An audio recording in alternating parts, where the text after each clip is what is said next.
இதுக்கு தான் படிக்கடா படிக்கடான்னு அடிச்சுக்கிட்டேன். இன்னைக்கு நம்ம என்ன பார்க்க போறோம்னா உல்ஃப்மேன் அல்காரிதம் பார்க்க போறோம். இதோட கொஷின்ஸ் வந்து உங்களுக்கு இப்படி தான் கொடுத்துருப்பாங்க. கேரக்டரிஸ்டிக்ஸ் கொடுத்துருவாங்க, அதோட ப்ராபபிலிட்டி இங்கே என்ன வேணால் கொடுத்துருக்கலாம், அது மாதிரி இங்கே நம்பர் கொடுத்துருப்பாங்க. இதில் வந்து உங்களை வந்து என்ன கண்டுபிடிக்க சொல்லுவாங்கன்னா, இந்த மாதிரி ஏதாவது ஒரு வார்த்தை டேடு பேடுன்னு ஏதாவது ஒரு வார்த்தை கொடுத்து இதை வந்து கோடாக கன்வெர்ட் பண்ணித்தாங்க அப்படின்னு சொல்லி தான் உங்களுக்கு கொஷின் கொடுப்பாங்க. இல்லைனா கோடாக கொடுத்துட்டு 0-1 அந்த மாதிரி கோடாக கொடுத்துட்டு அதை வந்து ஃபைண்ட் அவுட் பண்ணித்தாங்க இந்த மாதிரி வேர்டில் அப்படின்னு சொல்லி கொஷின்ஸ் கொடுப்பாங்க. இன்னைக்கு நம்ம இதுதான் பார்க்க போகிறோம். இப்போ ஸ்டெப் 1 என்ன அப்படின்னா, நம்ம இருக்கிற வேல்யூ வந்து அசெண்டிங் ஆர்டர்ல வந்து எழுதணும். ஓகேவா? இப்போ அசெண்டிங் ஆர்டர்ல ஃபர்ஸ்ட் என்ன இருக்கு? 0.1 தான் சின்ன நம்பர். அப்ப அதை எடுத்து நான் எழுதிக்கிறேன். ஓகே, நெக்ஸ்ட் என்ன இருக்கு? 0.15 தான். ஓகேவா? எல்லாரும் நீங்க பண்ற மோஸ்ட் ஆஃப் மிஸ்டேக் வந்து 0.1க்கு அப்புறம் 0.2 தான், அப்புறம் 15 அப்படின்னு கால்குலேட் பண்ணுவீங்க. அப்படி பண்ணக்கூடாது. 0.1க்கு அப்புறம் 0.15 இந்த 1 டிஜிட்ல வரது தான் நெக்ஸ்ட் இதா இருக்கு. ஓகேவா? இப்போ நெக்ஸ்ட் இருக்கிறது 0.15. நெக்ஸ்ட் என்ன இருக்கு? 2 சி இருக்கு 0.2. நெக்ஸ்ட் டியும் 0.2 தான். நெக்ஸ்ட் தான் நமக்கு வந்து ஏ இருக்கு, ஏன்னா அது 3ல ஸ்டார்ட் ஆகுது. ஓகே, 0.35. இந்த மாதிரி அசெண்டிங் ஆர்டர்ல ஃபர்ஸ்ட் நம்ம வந்து எழுதிக்கணும். இப்போ ஸ்டெப் 2 என்னன்னா, ஃபர்ஸ்ட் 2 இருக்குல்ல, அசெண்டிங் ஆர்டர்ல ஃபர்ஸ்ட் 2 நம்பரை ஆட் பண்ணிக்கணும். இது ரெண்டுத்தையும் ஆட் பண்ணா என்ன கிடைக்கும்? ரெண்டையும் ஆட் பண்ணணும்னா 0.1 and 0.15. இப்போ இதை ஆட் பண்ணால் 5 அப்படியே வச்சுக்கணும். 1 ஆட் பண்ணால் 2 ஆயிடும். இப்போ 0.25. இப்படி தான் நீங்கள் வந்து ஆட் பண்ணணும். ஆட் பண்ணுற மெத்தட் இதுதான். ஓகேவா? இப்போ இதை ஆட் பண்ணால் உங்களுக்கு 0.25ன்னு கிடையாது. இப்போ நம்மளுக்கு இங்கே நம்பர் என்ன இருக்குது? 0.2ன்னு இருக்குது. நம்மளுக்கு கிடைச்ச நம்பர் 0.25ன்னு இருக்குது. அப்போ இந்த நம்பரோட இந்த நம்பர் அதிகமாக இருக்குது. அப்போ இதுதான் அசெண்டிங் ஆர்டரில் ஃபர்ஸ்ட் வரும். அதனால நான் இதை ஃபர்ஸ்ட் எடுத்து இப்போ எழுதிக்க போகிறேன். 0.2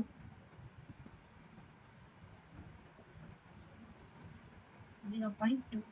ஓகே, அதுக்கப்புறம் தான் 0.25 வந்து நம்ம எழுதணும். அதை வந்து நான் இப்படி எழுதிக்கிறேன். ஏன்னா நம்மள அதில் வந்து 2 நம்பர் வந்து நம்ம 2 வேல்யூஸ் வந்து கேரக்டரிஸ்டிக்ஸ் கொடுத்துருக்கோம். அதனால இப்படி எழுதிக்கலாம். நெக்ஸ்ட் வந்து இது வந்து எழுதிக்கிறோம். ஏ கடைசியா இருக்கிறது. இது செகண்ட் ஸ்டெப். இப்போ அதே போல தான் தேர்ட் ஸ்டெப்.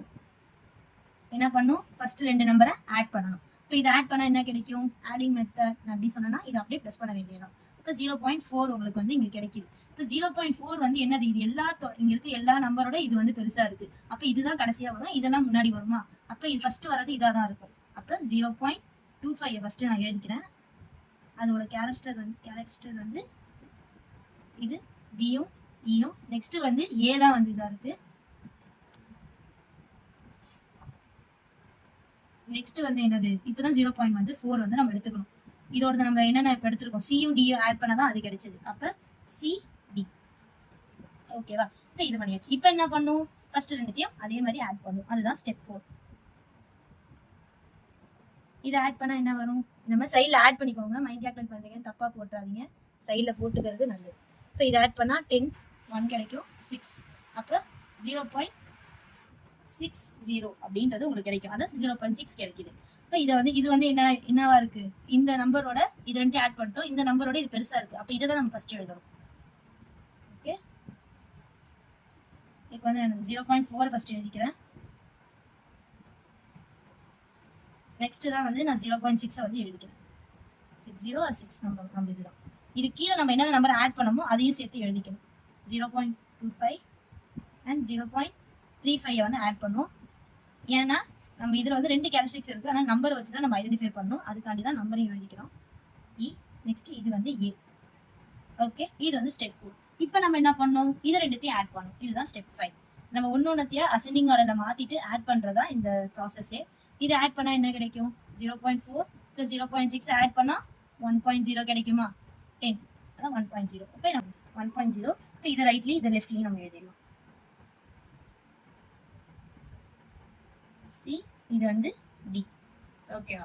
நெக்ஸ்ட் வந்து 0.6 அங்க இருக்கிறது அப்படியே எழுத வேண்டியதான் நம்ம.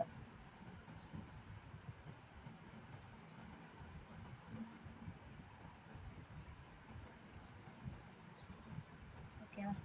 இப்ப நம்மளுக்கு இது கிடைச்சிருச்சு. ஓகே, ஃபைனல் ஆன்சர் நம்ம கண்டுபிடிச்சிட்டோம். இப்ப இதுக்கப்புறம் என்ன பண்ணணும்னா, நம்ம வந்து இதுக்கு வந்து ஒரு மெத்தட் இருக்கு, ஒரு ரூல் மாதிரி இருக்கு.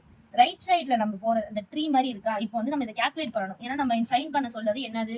டேட்ன்ற வார்த்தைக்கு தான் கோடு கண்டுபிடிக்க சொல்லியிருக்காங்க. அப்ப நம்ம ஒவ்வொரு லெட்டருக்கான கோடு நமக்கு தெரியும். ஏவோட கோடு, பியோட கோடு நமக்கு தெரியும். இப்போ அதை ஃபைண்ட் அவுட் பண்றதுக்கு வந்து நம்ம என்ன பண்ணோம்னா, இதுக்கு வந்து ஒரு மெத்தட் இருக்கு. ரைட் சைட்ல நம்ம போறது எல்லாமே வந்து இந்த ட்ரீல ரைட் சைட்ல எடுக்கிறது எல்லாம் 1 நம்ம வந்து கன்சிடர் பண்ணிப்போம்.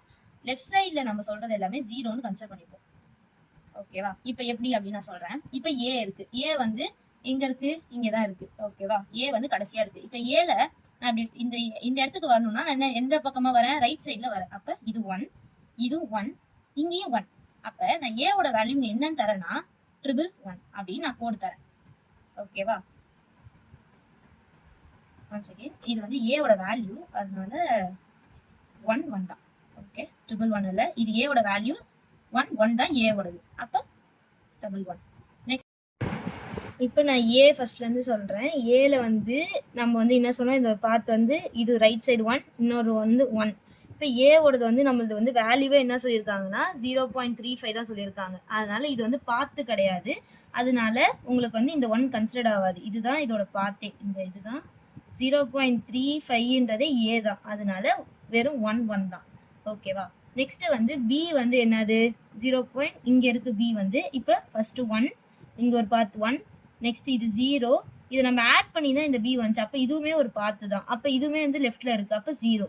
அப்போ 1 0 0. Next C. சி வந்து எங்க இருக்கு? இதோ இருக்கு. அப்போ ரைட் சைட்ல வருது 1, சாரி இது வந்து லெஃப்ட் சைடு, இது வந்து 0 அண்ட் இதுவும் 0. அப்போ சி வந்து 20.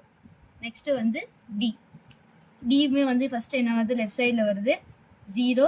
நெக்ஸ்ட் இது ரைட் சைடில் மாறுது. அப்போ 0 1. நெக்ஸ்ட் என்ன இருக்கு? இ.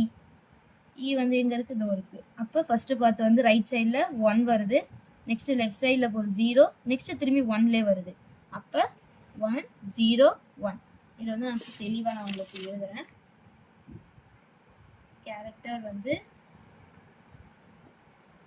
ஏ பி சி டி இ. நம்ம கேரக்டர்ஸ் இருக்கு. ப்ராபபிலிட்டி வந்து என்னென்ன நம்பர்ஸ் இருக்கோ அதை எழுதிக்கோங்க.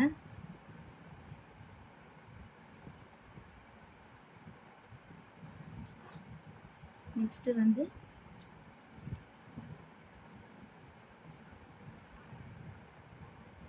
Code word. இப்போ நம்ம கண்டுபிடிச்சதெல்லாம் இங்கே நம்ம ஷார்ட்டாக எழுதினதான். இந்த மாதிரி நீங்கள் எக்ஸாம் டைம்ஸில் இந்த மாதிரி எழுதிக்கோங்க. என்னது? ஃபஸ்ட்டு ஏக்கு வந்து 1 1, நெக்ஸ்ட் வந்து பிக்கு வந்து 1 0 0, சிக்கு 0 0, டிக்கு 0 1, இக்கு 1 0 1. ஓகேவா? இப்போ இங்கே இருக்கிறது நம்ம இப்போ கண்டுபிடிச்சதை தான் நான் இங்கே வந்து இப்போ பாக்ஸில் வந்து தெளிவாக எழுதியிருக்கேன். இப்போ நம்மளுக்கு ஃபைண்ட் அவுட் பண்ண சொன்னது வந்து என்னது? டேக். இப்போ இதை பண்ணுறதுக்கு ஃபஸ்ட்டு டியோட வந்து என்னது? 0 1. நெக்ஸ்ட்டு ஏவோடது 1 1. நெக்ஸ்ட்டு திரும்பி டியோடது 1 0. இப்போ நம்மளுக்கு ஃபைனலாக டேடோட ஆன்சர் வந்து 0 1 1 1 0 1. இதுதான் ஃபைனல் ஆன்சர். இதில் உங்களுக்கு தியரி பாட்டும் கொடுத்துருக்கேன், அல்காரதம். இது வந்து எக்ஸாம் கண்டென்ட்டில் கொடுத்துருக்கேன். தியரி பாட்டும் இருக்கும், அல்காரதம் இருக்கும். அதுக்கடுத்து இந்த சம்மு போட்டிங்கன்னா ஃபுல் மார்க்ஸ் கிடைக்கும்.